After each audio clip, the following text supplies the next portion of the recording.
বাংলাদেশ দলের যে কোনো সিরিজের আগে সাকিব আল হাসান থাকবেন কি থাকবেন না সেটা নিয়ে আলোচনা হওয়াটা যেন রুটিন ওয়ার্কে পরিণত হয়েছে। সামনেই ঘরের মাঠে জিম্বাবুয়ের বিপক্ষে টি-20 সিরিজ। সেই সিরিজের শুরুতে যে অন্তত সাকিবকে পাওয়া যাচ্ছে না তা স্পষ্ট করলেন প্রধান নির্বাচক গাজী আশরাফ হোসেন লিপু।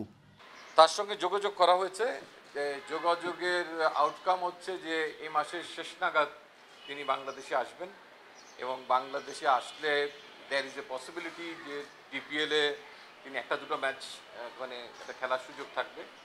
তারপরে আমাদের টিম ম্যানেজমেন্টের সঙ্গে ঢুকে যাবেন তিনি, সেখানে কিছু তো ক্রিকেটিং স্কিলের প্র্যাকটিসের একটা সুযোগ থাকবে। টিম ম্যানেজমেন্ট যেভাবে চায় তিনি যেভাবে চান। তারপরে ডেফিনেটলি আমরা চাইবো যে টি-20 ম্যাচে যেহেতু 5টা ম্যাচ আছে শেষের দিকে তিনি যেন খেলার সুযোগ পান। দেশের খেলা না খেলে ডিপিএলে খেলবেন সাকিব, এই কথা সামনে এনে প্রধান নির্বাচককে প্রশ্ন করলে তার ব্যাখ্যা দেন লিপু। যে কোনো একজন খেলোয়াড়কে একটা প্রসেসের মধ্যে দিয়ে আসতে হবে। তিনি বিদেশ সফর করে আসবেন, তার সফরজনিত ক্লান্তি থাকবে, এই গরমের সঙ্গে অ্যাডজাস্টমেন্টের ব্যাপার থাকবে এবং তারপরেও ডেফিনেটলি তাকে বাংলাদেশ টিম ম্যানেজমেন্টের সঙ্গে কাজ করেই তারপরে ম্যাচে ফিরতে হবে যত দ্রুত সম্ভব। তো সেই জিনিসগুলো কিন্তু আমরা লক্ষ্য রাখবো। টিম বন্ডিংয়ের ব্যাপারে আমার মনে হয় যে হি নোজ হাউ টু মানে gel with the team. So এটা কোনো সমস্যা হবে না, কারণ আমাদের 5টা ম্যাচ আছে জিম্বাবুয়ের সঙ্গে, তারপরে ইউএসের সঙ্গে মানে আমেরিকাতে গিয়ে আমরা কয়েকটা ম্যাচ খেলবো। তো কাজেই বিশ্বকাপ শুরু হওয়ার আগে আমার মনে হয় অনেকগুলো খেলা এবং অনেকগুলো দিন আছে একসঙ্গে তারা কাটাতে পারবে।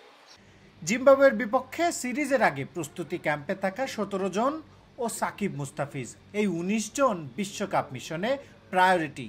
ইয়েস, বেসিক্যালি এটা প্রায়োরিটাইজ বলতে পারেন। যারা প্রসপেক্টিভ এবং প্রায়োরিটাইজ প্লেয়ার তাদেরকে নিয়েই আসলে ক্যাম্পটা করা হচ্ছে। কিছু সাপোর্ট ফিল্ডার্স বোলার যেগুলো নেটে থাকে সেগুলো আমরা লোকালি প্রকিউর করে নেব। তবে এই 19 জনের বাইরে যারা আছেন তারা যে বিবেচনার বাইরে চলে যাচ্ছেন এমনটাও না।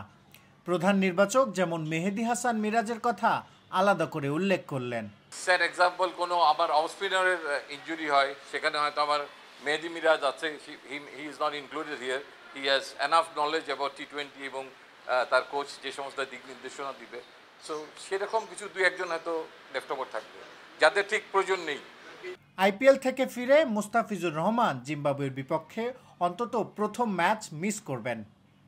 আমার ধারণা ফার্স্ট ম্যাচে উনি অ্যাভেলেবেল থাকবেন না, বিকজ উনি আসবেন, ওনাকে একটু আমাদের মেডিকেল টিমের স্ক্রিনিং প্রোগ্রামের মধ্যে দিয়ে যেতে হবে। সো দ্যাট তারপরে ডিমান্ড করবে যে আমরা বুঝে নেওয়ার চেষ্টা করব যে তার সঙ্গে কথানো হবে। তো আমার বিশ্বাস যে তিনি ফার্স্ট ম্যাচে অ্যাভেলেবেল হয়তো থাকবেন না। ক্যাম্পের অংশ হয়েছেন মোহাম্মদ সাইফুদ্দিন। লিপু স্পষ্ট করলেন পারফরমেন্স দিয়েই এই জায়গা করেছেন তিনি, এগিয়ে আছেন ব্যাটিং দিয়েই। ইয়েস, ডেফিনেটলি সাইফুদ্দিন একজন উদীয়মান খেলোয়াড়। আই মিন যার ইঞ্জুরি না হলে হয়তো তিনি আরও অনেকগুলো ইন্টারন্যাশনাল ম্যাচের এক্সপিরিয়েন্স গেইন করতে পারতেন। বাট দিন শেষে পারফরমেন্স একটা বড় ইস্যু। সাইফুদ্দিন হয়তো তার ব্যাটিংয়ে কিছুটাই এগিয়ে আছেন, আবার বোলিংয়ের দিক থেকে তার কম্পিটিটর আছে। So that it's a good opportunity for him as well এই জিম্বাবুয়ে সিরিজটা তার স্বরূপে ফেরার জন্য আমি মনে করি, because we have lot of interest on him. Zimbabwe সিরিজের পর যুক্তরাষ্ট্রে তাদের বিপক্ষে সিরিজ, এরপর তো বিশ্বকাপের আগে সিরিজগুলোতে টাইগারদের পারফরমেন্সে পাখির চোখ থাকবে নির্বাচকদের, সমর্থকদেরও নয় কি? শিহাব হাসান খান, ক্রিকেট 97।